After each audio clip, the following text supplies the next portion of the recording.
অদিতি কর্মকার তৃতীয় যুগ্ম তৃতীয় স্থানাধিকারী অদিতি কর্মকার আছো উপস্থিত? হ্যাঁ, সামনে চলে আসো। অদিতি কর্মকার যুগ্মভাবে তৃতীয় স্থানাধিকার করেছে দ্বাদশ বিজ্ঞান রোল 24-33-50। এদিক তাকাও।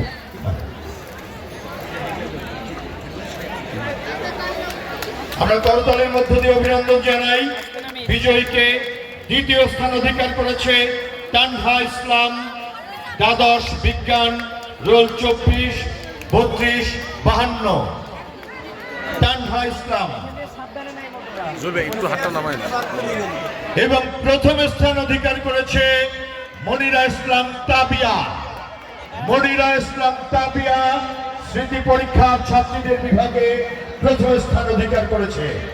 মনিরা ইসলাম তাবিয়া দ্বাদশ বিজ্ঞান রোল 24-30-08। এরপরে ছাত্রদের লৌহ গোলক নিক্ষেপ। এর পরবর্তী পুরস্কার ঘোষণা করবে ক্রীড়া কমিটির অন্যতম সদস্য টুম্পা বিশ্বাস এবং আমিনুর রহমান। টুম্পা বিশ্বাস